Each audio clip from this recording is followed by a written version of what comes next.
from Missouri, Panthers, Ted McMillan. There you go. Just do the Ted. Yeah, exactly, right? Yeah. Kelvin Banks Jr. Hey, so if you go to social media, Kelvin Banks Jr., he gives his lady a kiss, and they have a baby who ends up throwing up. Yes, you go to social media. He's throwing up at the same time when he gets the phone call. And the Chicago Bears tight end Colston Loveland from Michigan. How'd you like that pick? Hey, you're a Bears guy. Interesting fact, the Bears have got two other tight ends in the first round in history, Mike Ditka and Greg Olsen, so two Hall of Famers. So if this trend continues, I like this pick. Ditka was a great player as well. Wasn't just a legendary coach, great player as well. Exactly. So those were the only other tight ends they drafted in the first round. So we'll see what happens here. Let's go on to Membou, who we mentioned at the 7th pick overall to the Jets. He's from Lee Summit North High School, home of the Broncos. This, by the way, the highest local selection from Kansas City since Alden Smith went to the 49ers in 2011. Mick, what does that say about high school football here in Kansas City? It says a lot because he wasn't even the highest recruited offensive lineman on his team. Green went to Oklahoma. He was a 5-star guy all over the place, a big-time recruit. Interestingly enough, Green ended up in Missouri, and they played together last year. Membou became the bigger asset at right tackle, and here he is in the NFL. It says a lot, just the athleticism of Membou at that size, running a 4.9 40. At 330-plus pounds, you don't see that very often. I think high school football in Kansas City and the Metro overall really has risen over the last, let's say, 2 to 5 years. No, it has. It's only getting better and better, and they're finding that these guys, it doesn't have to just be Texas and Florida and California where we get guys. It's going to be, it can be anywhere. Can we report this yet? A lot of these players are being plucked to go to some of these Power 5 schools. All right. O-line help. Simmons is your newest chief, the offensive tackle out of Ohio State. He's going to be the chief, the last pick of the first round. Interesting case study here, right? He's a top 10 or 15 pick athletically, player-wise, but he tore his patellar tendon in October. It's worse than an ACL injury, could be worse than an Achilles injury. Slated to be back maybe by October or something like that, maybe even earlier, but you never know how these guys bounce back from an injury like that. It's a major injury, so we talk about rolling the dice. Chiefs maybe rolled the dice a little bit, but who knows? Maybe they liked what they saw with the medicals. They got their doctors in there, looked at his knee like they always do, and apparently were comfortable enough, and they took him with the first-round pick. So with that said, do you put him on the right side? Or do you put him on the blind side? Well, we'll see, because they brought in a guy to play left tackle.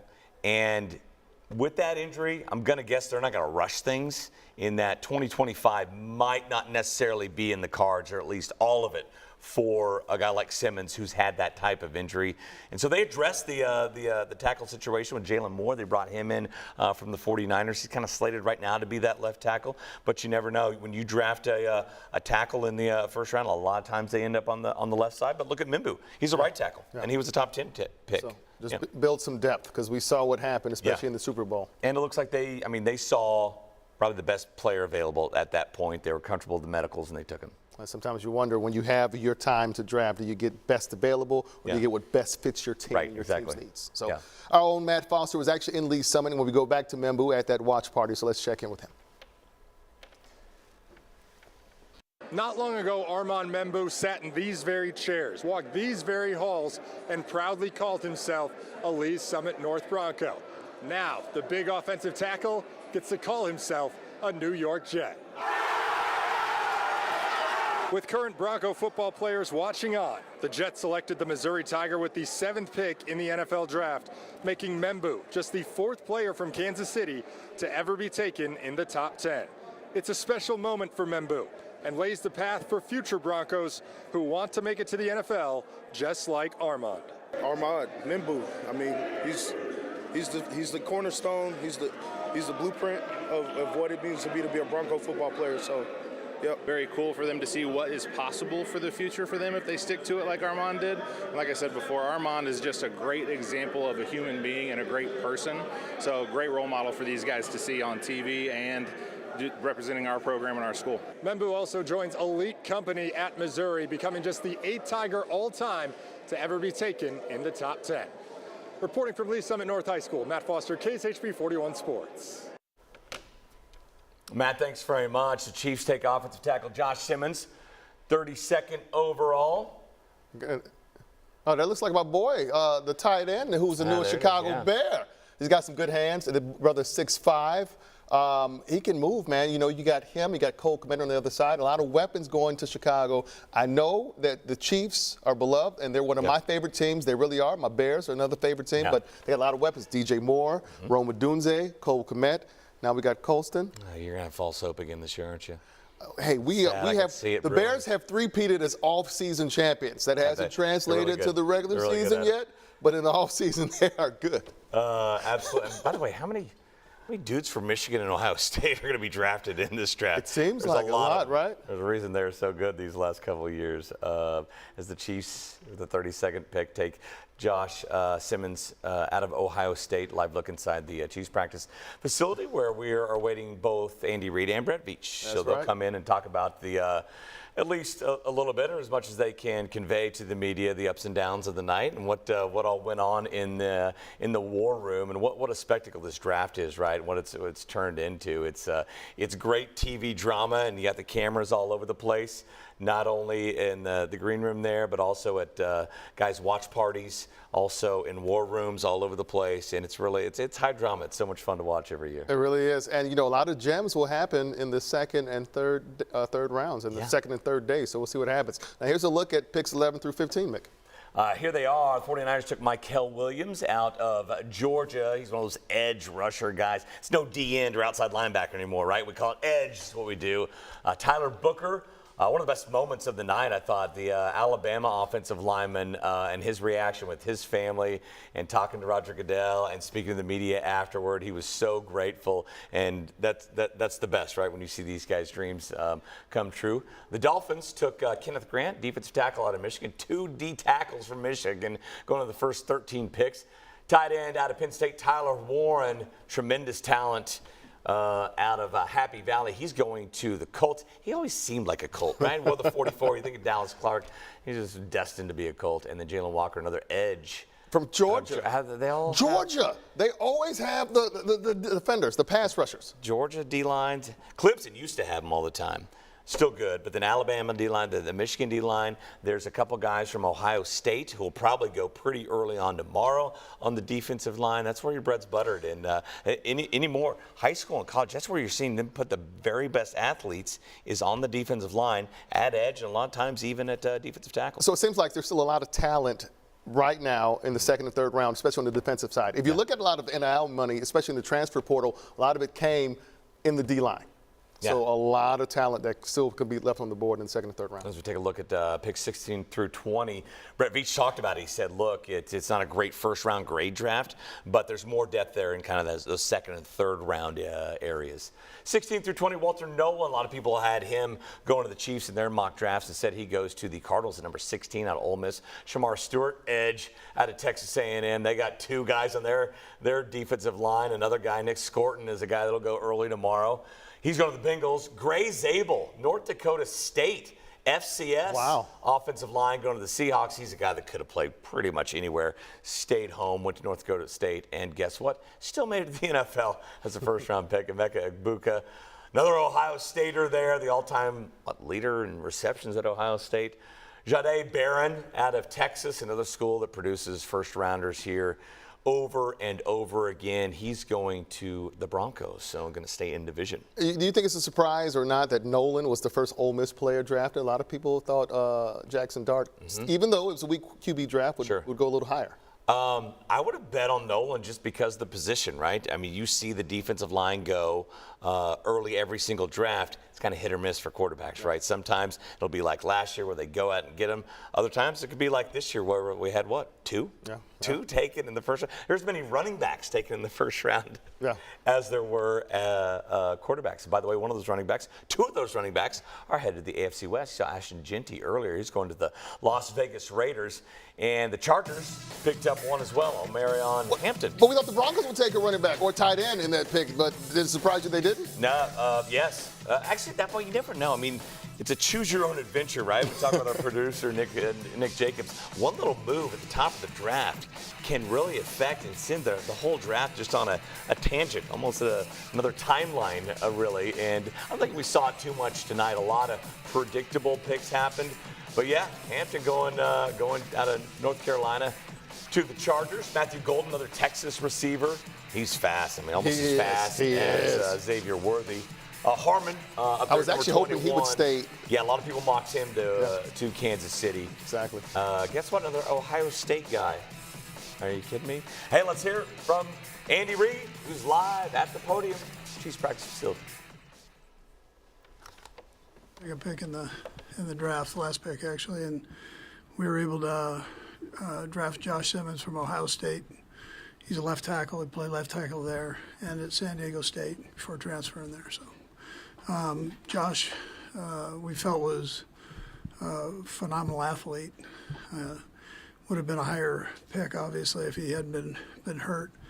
Rick Burkholder has done a bunch of work on him, and he's in a good place. He had a patellar tendon injury to his left knee, and then it's healed well. He's gone through all the rechecks that he's been required to do, and we'll just see where it goes from there, whether he does a rookie minicamp or not.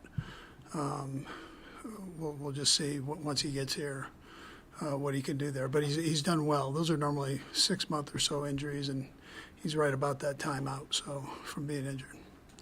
And within that, we also got a 5th round pick with a trade with Philly, and so it worked out well there. Worked out well for Philly. They got the player they wanted. We got the player we wanted, and we also had a nice pick added to the mix, in which we didn't have a 5th round pick. So that I thought that was a good pickup by Brett. But I thought Brett and his guys did a great job there of working that. Andy, when do you see him ready to go? I mean, training camp, is that a reasonable? He'll definitely be ready for training camp. Yeah, but he'll be able to do some stuff up till then. Before that. How important was the visit that he had here, as far as both the medical side and also just getting to know the kid and the maturity side? Yeah, Matt, we had a chance to bring him here. We met with him at the combine. So we had that visit with him, and we brought him up here for one of the 30 visits. Had a good visit with him there. Had a Zoom visit with him, a couple different Zoom visits with him. So as late as yesterday. So again, just to make sure we were doing our homework there. But Coach, what did you really felt see? comfortable. We felt comfortable with it. Sorry, didn't mean to interrupt. What did you really see lacking in the lineman area that makes you think Josh Simmons could really close the gap there and be a good fit for the team if he's able to get healthy? Yeah, I think what you heard from the guys announcing this thing was true. I mean, he would have been top 5 or 10 pick, and so it's a position that we can use some good players at. I mean, just an addition of good players. You can't, and in particular at the left tackle spot, if and when he can jump in there and do that. So, and he's flexible where he can play any spot, but. We felt like he was a true left tackle there. Do you see him fitting in immediately at left tackle? Yeah, we'll see. We'll just see where it goes. I mean, I tell you that Andy plays those guys all over the place, so we'll just try to find the 5 best and get him in there going. But I feel like he can go in there. Again, the kid that we picked up in the free agency, he can play right or left too. So we've got some flexibility there. Were you a little surprised he was there as the draft was unfolding? Yeah. I figured there might be a chance having coming off an injury, but I think when as you guys get to know him a little bit and the time that you have to study and talk to other people about him, that you're gonna find out he's like really a super athlete, and that's where we were a little bit nervous whether he'd be there or not be there.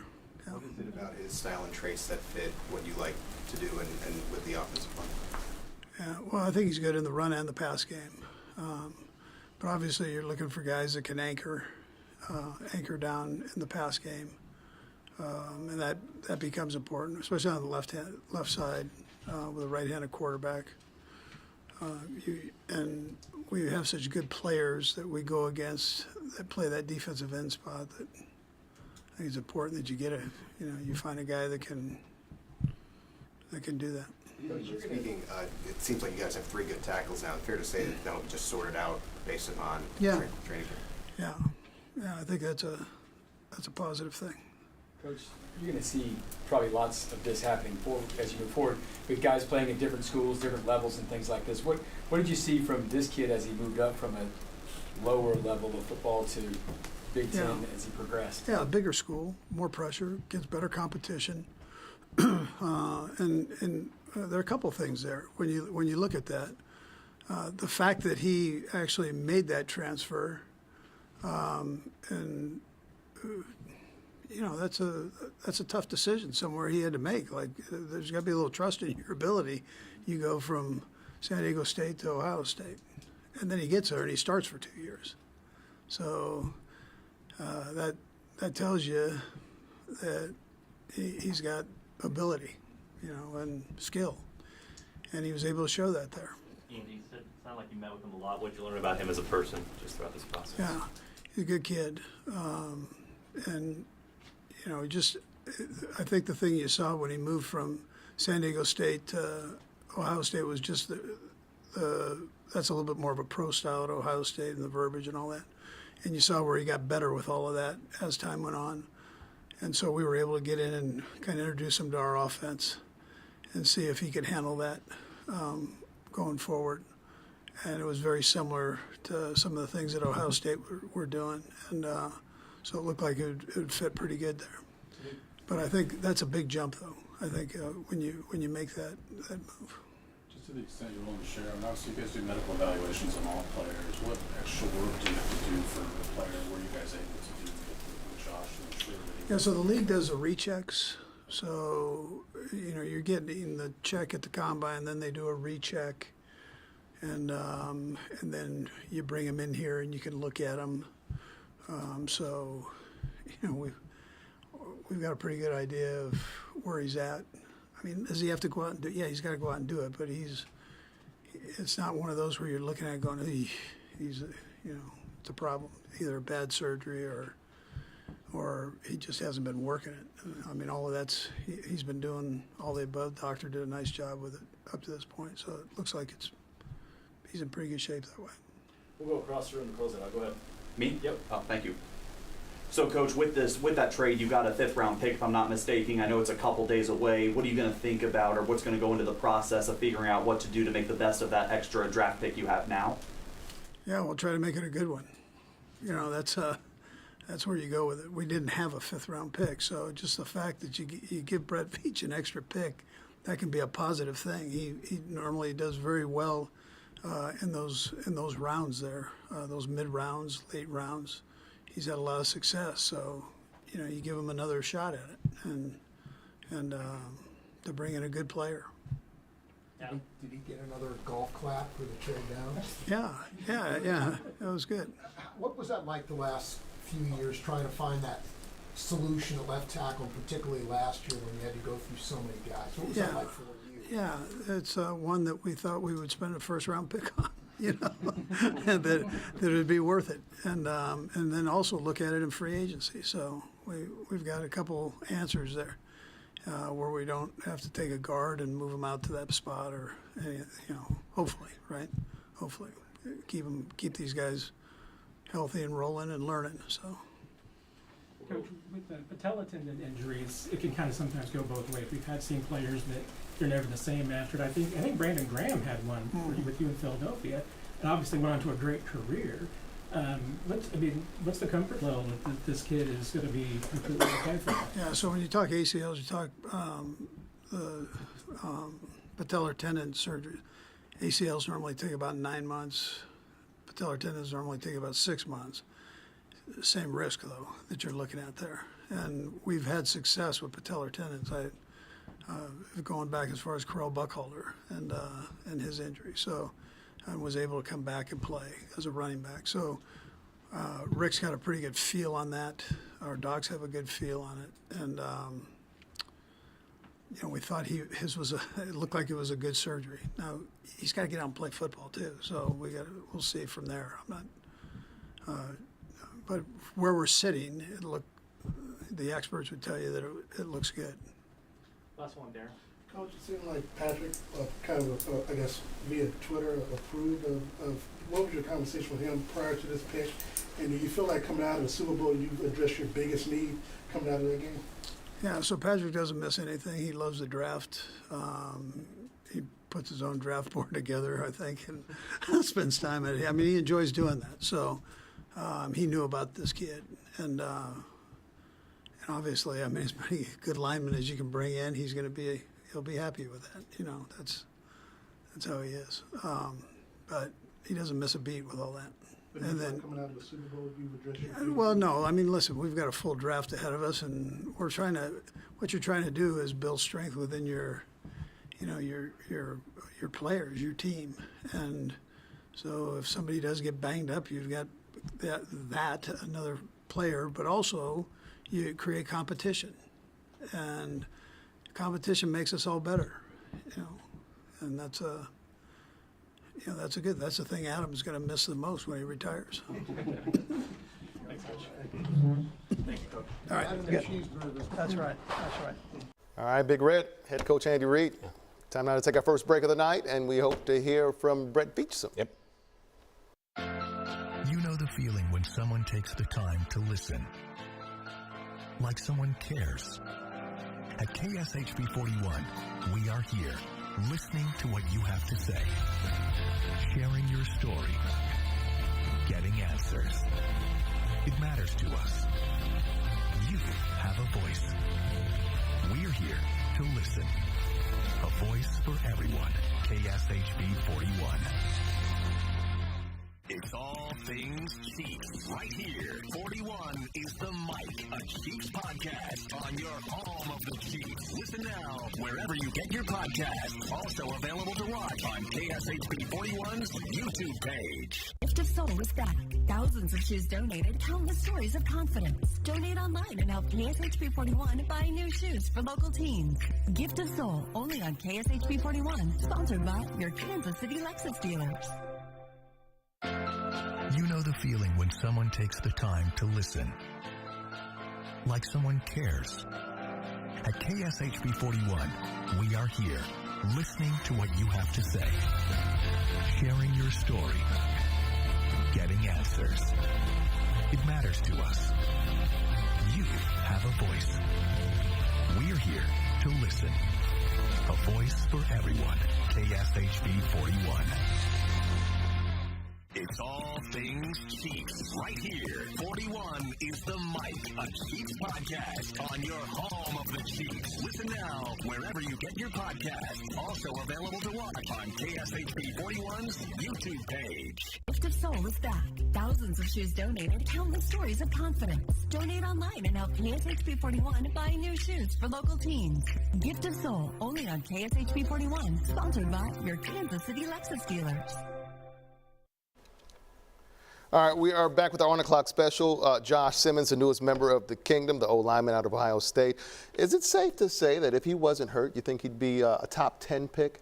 Definitely Close top to 15? It. Absolutely. Yeah. You're left tackle at Ohio State. Yeah. Pretty much every position's been taken high at Ohio State there. And we were talking about the transition from San Diego State to Ohio State. We see it in men's college basketball all the time. Janai Broom, Walter, Clayton. Those guys come from small schools and starring at the highest levels of that sport. Same thing happens in football. Yeah, his brother 6'5", 317. I think he had an 84-inch wingspan. The long arms. Yeah. That's what you want at that position. So the Chiefs, like Andy Reid said there, and that's what I take away the most from that, is that they have options now at that left tackle position. And if, they find one, then maybe there's more options at guard and at right tackle, and those other spots can be filled in, and they can be more of a cohesive, more of a unit up front where you trust every position, maybe not just those middle three. Also important to note, Juwan Taylor in the last year of his contract on the right side, so who knows, this possibly could be his replacement. Maybe you slide him over that side. There's always turnover, right? You never know what happens. Not for long. Only thing constant is change. Right now, we just heard from Big Red. We're waiting to hear from GM Brett Veach about this newest member of the Kingdom, and we'll see what happens. We'll see what happens. Look forward to hearing from Brett. He talks a little bit longer than Andy Reid. Maybe he gives away a little bit more than he should, but that's great for us in the media and fans just kind of wanting to know more and more about what happened on night one of the NFL draft. Of course, they have a couple more picks, 3 more picks slated for tomorrow. 2/3. Yeah, let's look at the last quarter of the first round, if you will. 26, the Falcons trade back into the first for edge rusher James Pierce from Tennessee. 27, the Ravens take Malachi Starks from Georgia, another Bulldog. The Lions select defensive tackle Tyleik Williams from Ohio State. The Commanders, they take Josh Connerly from Oregon. A lot of Ducks, too, I noticed. Yeah. Bills take Maxwell Hairston, corner from Kentucky. The Eagles trade up with the Chiefs. They take linebacker Jahad Campbell from Alabama. The Chiefs, they get their potential franchise left tackle Josh Simmons from Ohio State. What stands out to you from here? I think overall in this draft, the NFL didn't overthink it, right? A lot of Ohio States, a lot of Michigans, a lot of Alabamas, a lot of Georgias, right? You had the one North Dakota State, but for the most part, it was big-time players, a lot of them on the defensive side, making big-time plays, and the NFL said, yeah, if you can do it at that level, come to our level and do it there. You know, it's crazy because when you look at the league, you think of it as an offensive-minded league now, but if you look at the first round, it would be au contraire. Yeah. The defense would kind of dominate the first-round picks at least. Things are changing in the NFL now. This is the best running back draft they've had in a long time, and more teams are taking running backs in the first round. You saw 2 today. Others predicted more. Others predicted there could be 3 taken in the first round today. Guess what? Ohio State has 2 dudes who are going to be taken tomorrow. We always go back to that school, it seems like, to where, like, okay, defenses now, they're putting more athletes over there. They're guarding against the pass. When was the last time, Patrick Mahomes threw for 50 touchdowns? It was a long time ago. A lot of these guys, not too many get over 40 each and every year now. Defenses are catching up, so guess what? The running backs are having more of a field day out there. And so it's all cyclical in the NFL. Sometimes it moves quickly, and sometimes more like glacier speed. My boy from Arizona State, Scatterbo. Scatterboo. He's the second-day guy, probably. I definitely think he will be. So we'll see what happens. Again, we're waiting to hear from General Manager Brett Veach. There's the podium right there. Shortly, he will talk about the mindset when it comes to trading down one pick. Exactly. Traded down 1 pick, and we waited till like the very last minute, it seems, before that pick really came in. You got to wonder if he really was fielding calls if he wanted to go ahead and go back 1 more pick or into the second round to get more picks to the second or third round, or we moved into that 5th round. We didn't have a 5th round pick going into the day. Yeah, they were on the clock twice, so I guarantee they were taking plenty of phone calls there. At least one, right, from the Philadelphia Eagles. Still trying to figure out that trade from the Eagles' standpoint to where, like, they give up a pick. In the 5th round, you get some good players in the 5th round. It's not like it's Mr. Irrelevant they're giving up there. To move up 1 spot to take a guy you had to know, I'd be pretty sure was not on the Chiefs' radar. It's like a game of chicken. I don't understand that either.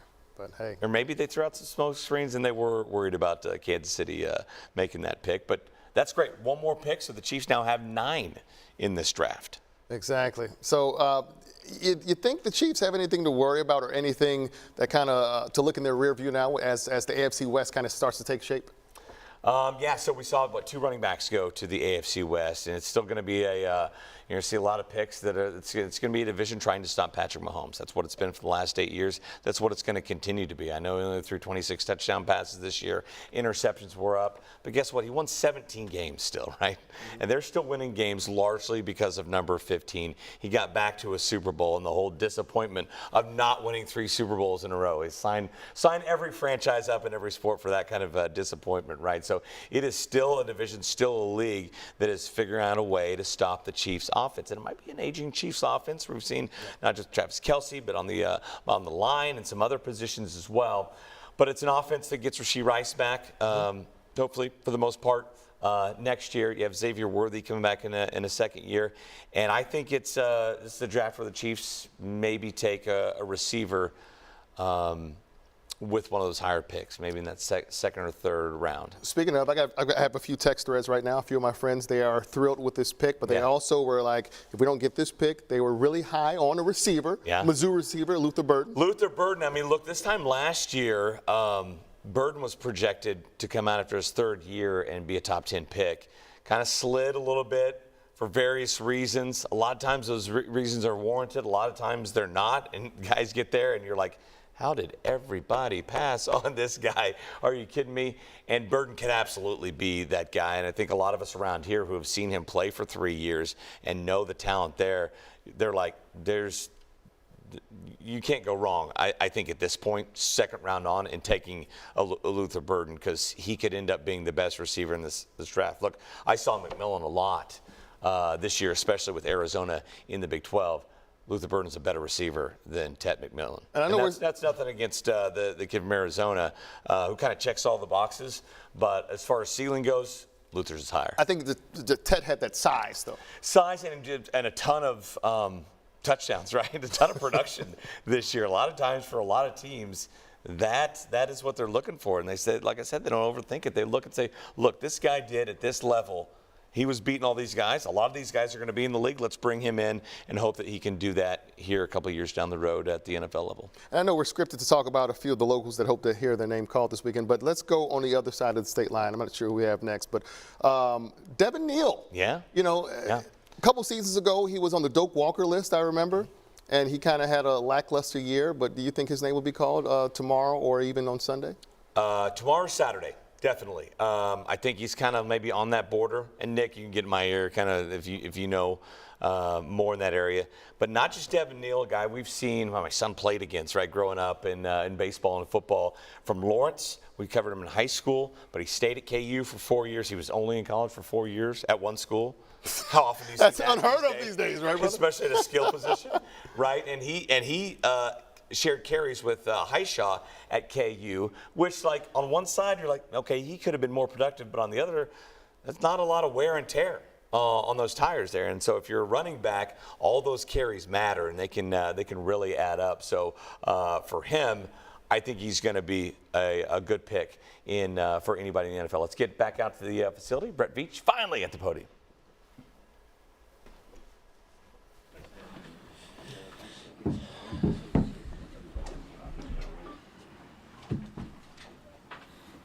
All right. I'll let Matt get seated here and get rolling. You good? Yeah. This is the fastest we've been down here, y'all. So, we'll take us through first off the trade, and then we'll talk about the trade. Yeah, I mean, obviously, first off, we're super excited to add Josh here. I mean, did a ton of work on him, and credit to my scouting staff for all their hard work throughout the course of the calendar year, and then Rick and his staff. We got a chance to meet Josh at the formal interview at the Combine. We brought him in here for a 30 visit, did a little extra work on the knee and making sure we were good to go on there, and then did a couple different Zooms. Actually, we did one yesterday. It was funny because we were contemplating whether or not you wanted to Zoom him right at the end there again. And I kind of joked with Coach. I said, I mean, if some team's going to do something drastically different based off a 10-minute Zoom again, then more power to him. But again, we did a ton of work on Josh. I think everyone knows, when he's healthy and the tape he had early on last year before the injury, I mean, it puts him up there in the upper echelon of, what he could be and a future starter and difference maker at left tackle.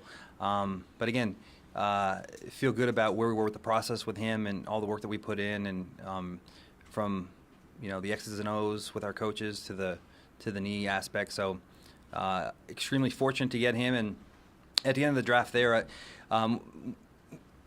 obviously I have a good relationship with Howie, and does a tremendous job. And when you get to these picks late in the draft, and they're eyeing a particular player, they're certainly worried about maybe getting jumped by another team. So we've done trades like this before where we just get to a point where it's just, tell me offense or defense. You don't got to tell me the player. Howie mentioned defense, and again, we had done similar trades in the past. Just tell me the side of the football. So they got a really good football player in the linebacker from Alabama, and knew he was good for his word, and it made sense for us because obviously we were going to take Josh there at 31. So it was a win-win for them, and we got the guy we wanted there. So that's kind of how that trade went down. How closely do you have to work with Rick on a player like this just to check and double check and triple check that he's going to be okay?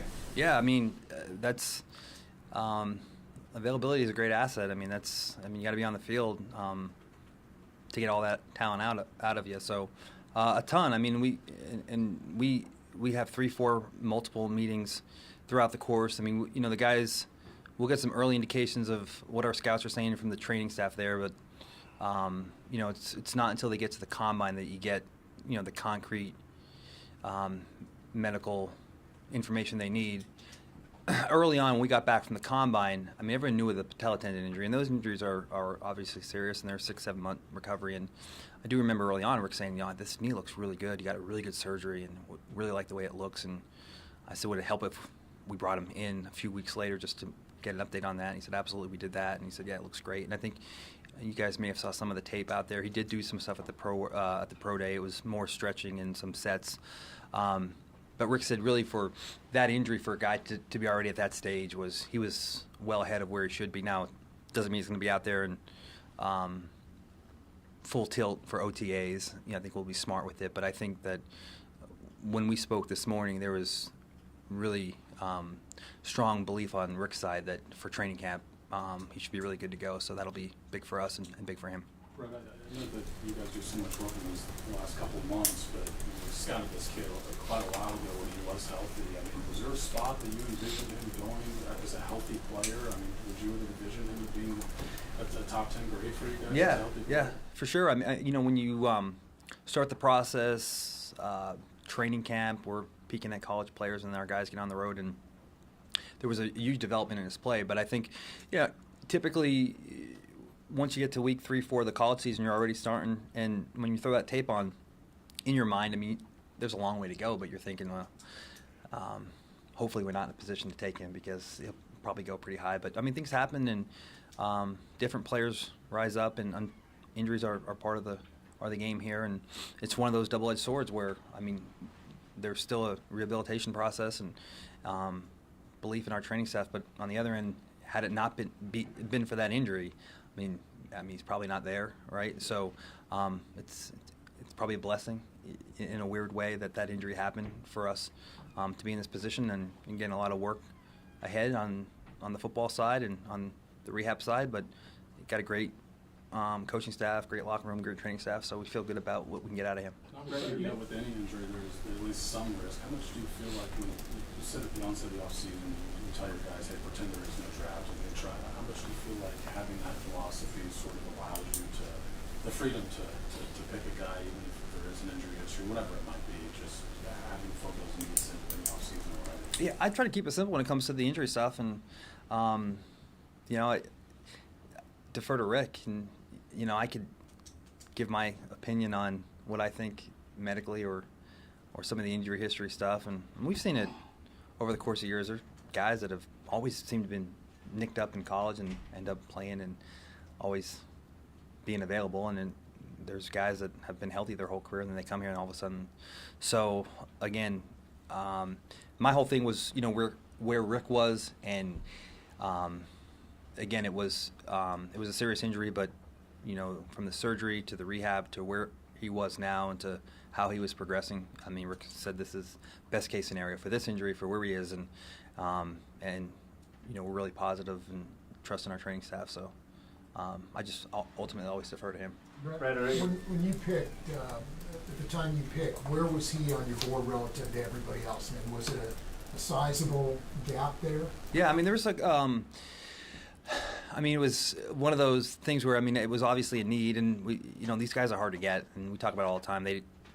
Left tackles don't typically become free when free agency starts, and sometimes it takes one of these scenarios, an injury or something out of the ordinary for a guy like this to fall. So he was certainly up there, and there was actually this happens every year. I think we only had 14 or 15 guys. He was in that weird landing space because prior to the injury he would have been in that number count, but there was a little, okay, there is going to be a rehab process there. So, but he was certainly a guy that, I mean, made sense for us. And it's a weird deal when, I know sometimes with these mock drafts we all follow them and there's so many of them. Typically, the guy that most people are kind of penciling you in at never really happens, and this is one of those weird deals where I kind of joke with the staff. I was like, yeah, there's a good chance, because I think when you look at like the board and you looked at Green Bay and Houston. When Houston traded out, then you're looking like, I mean, there could be a window here because a lot of these teams now, when you're talking pick 26, 27, 28, 20, they have tackles. Washington took one. They did just, trade for Tunsil, but so it's not to say they couldn't take them, like Washington's example. But, I mean, the other teams, the Buffaloes and the Ravens and those teams, I mean, you felt like, I think once we got past Green Bay there, we thought that that this window could open up, and I told the guys, and been working on this, just being patient, and going to be really excited tomorrow to have those picks and be able to maneuver now. And then cherry on top was getting a 5th round, because we did have that. We have the 2, the 2 3s, the 4, and then no 5 or no 6. So this keeps us in play, and our staff has done a really good job of picking up talent late. So that was super important to us as well. We'll go across the room. Go ahead, Vahe. Brad, obviously you were working your board, but I wonder how much the pick reflects a sense of urgency at the position. Yeah, well, I mean, I think, in the NFL, I mean, Pat Mahomes is your quarterback, and, you can never have enough of those guys. And with what we did in the offseason, and, we talked about not wanting to do the trade with Tooney, but just kind of had to, from our standpoint, bringing in Jalen Moore. But, I mean, it's a long season, and, I mean, Jalen Moore has to stay healthy. And, Juwan's doing a great job with his rehab now on his knee, but he has to stay healthy. I mean, you need these guys, and it's such a premium position. They're hard to find anyway. And, so I think the talent's there, and if everything goes smoothly, it should be a fascinating battle. I think you have some position versatility with these guys. If, say, everyone's healthy and everyone's up to speed with the playbook, right? So, I mean, you saw Josh played a little right tackle early on at San Diego Day, and, you could probably move around guys, and we'll always work to get the best 5 on, but, you have them under contract now for 5 years, and they're so hard to find. So, excited about potential competition in summer training camp, but we also know that we have some time now to not rush him and make sure he develops at his pace accordingly with his knee. And can you just elaborate on the how vital it is to protect Patrick? Yeah, I mean, that's the name of the game. I mean, he's the best player in the game, and when Pat is upright, we have some talented weapons, and obviously excited about Hollywood and Rasheed and Worthy, and just got to keep him in a groove and keep him clean, and he's our most valuable possession. And so, I'm sure we'll still look again throughout the rest of the next 3 days. I mean, if there are talented offensive linemen available. Again, it's such a long season, and I mean, when these injuries happen, they happen, and we need depth across the offensive line, and like I mentioned, Juwan's coming back from a knee, and Jalen's going to get. Obviously, we're excited about his opportunity there at left tackle for what he did last year, but you're always going to be chasing the next one anyway, and they're hard to find. And when you have a guy that when he's healthy, he's as good as there is out there. You don't ever pass that up. Todd, Brett, you've talked to this guy a lot. And some of the stuff you see around draft stuff is questioning maturity and things like that. How do you gauge that when you haven't really been around him in a football situation? It's just been meetings and all that. Yeah, I mean, we're in a good position in that regard, just because of our staff has been together for a long time, and then you have a first ballot Hall of Famer in Coach Reid, and so there's that area of we have great scouts that do a tremendous job of digging up information and laying out all the questions that we need answered. But look, I mean, Coach Reid's going to call Coach Day, and they're going to have private conversations, and the position coaches and Coach Hartline there at Ohio State is close with our guys, and we do a really good job of developing relationships, and those guys trust us with the information, but it really comes down to when you're at a school, and whether it be, and we did obviously a ton of work with the San Diego State staff. I mean, when you're at a school and you see these guys day in and day out, they're going to really know, where the improvement needs to be at, and then they're also going to recognize what it was when they first got there to where it was when they left. And I mean, the one consistent message that we got from the people at Ohio State was just night and day from when he first got here at San Diego State. And kid loves to compete, and like all these guys, I mean, even the guys that maybe never come up on a report or anything. I mean, all these guys need to grow up and mature in some regard, but I don't think we had any worry about that. I think it was more focused on the knee, and like I said, that's where I just put my trust in Rick.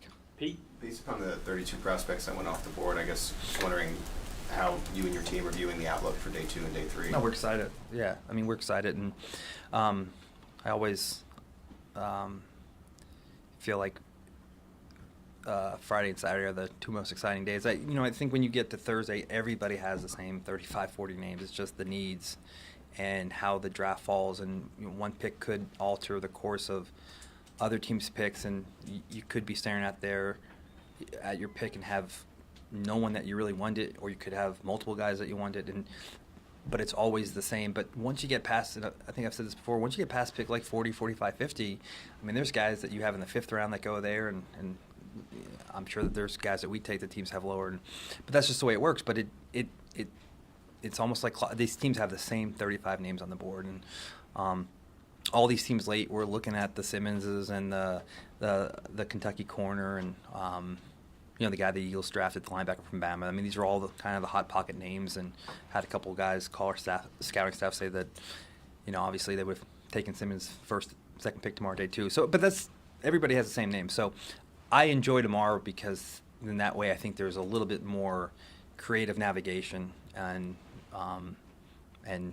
discrepancies on the board. So I think that there's more room to get creative. So I'm excited about tomorrow, and I mean, we have a 2 and 2-3. So I mean, come away with a guy that we're really excited about, left tackle, and then obviously we'll meet tomorrow and we'll add 3 more players. So I think we're off to a good start, and we're excited about what tomorrow can bring us. We'll go West Street. Adam, Matt, and Steve. Go ahead. Right. Since Eric Fisher left, you've taken a few swings at left tackle. Can you speak a little bit to the frustration of not being able to just maybe solve that problem long term until possibly now? Yeah, I mean, we've won a lot of games, right? And we've been fortunate to win some Super Bowls too. But I think it's just, the evolution of where you are with picking late in the draft and guys not becoming available, cap space issues, and I mean, it's one of those things where it would maybe be nice to not have to attack the left tackle issue year in and year out. But I mean, as soon as you solve that issue, you're going to have we don't have an edge guy, or we don't have a guard, or it's always in a revolving door, and that's the beauty of this league, and that's what makes it awesome. I mean, these teams are so close, and these games are so close, and you win by the margins, and so you're always chasing something. And as soon as we get a great left tackle, we're going to be trying to find another one to replace him, and that's just the way it is. And so we're just fortunate that it worked out today for us, that we got a guy that we're really excited about. And again, a lot of work ahead, but there's a lot to work with. Matt? Josh said that no team seemed to show as much interest as you guys had, and even doing some virtual meetings this week. What are some of the finer details that you do pick up, even like this week, Wednesday? And was there a certain point where it became clear to you, like, hey, wait a minute, this is a legitimate guy for us? That's a good question about, because you never know how the board's going to play out, but he was a guy that we were really excited about, and early on it was all the knee, and like I said, when we first got the original combine information, and Rick said, I think this is going to be pretty good, because he was leery when he heard about the injury from the scouting reports and the details and the trainer's notes. I mean, that was one of those, that could be bad. And then we came back, he said it was optimistic, and when our docs saw the same things with Rick, that was good. And then as you go through this process, you only have so much time at the combine, and it's tricky because when you go to these formal interviews, you have 20 minutes, right? And sometimes these guys are coming from the other end of the hall, and by the time you get them, there's 17 minutes left. And by the time they exchange pleasantries with their coaches or share a story of a similar coach that they know, you're down to 10 minutes. I mean, you're not getting a ton.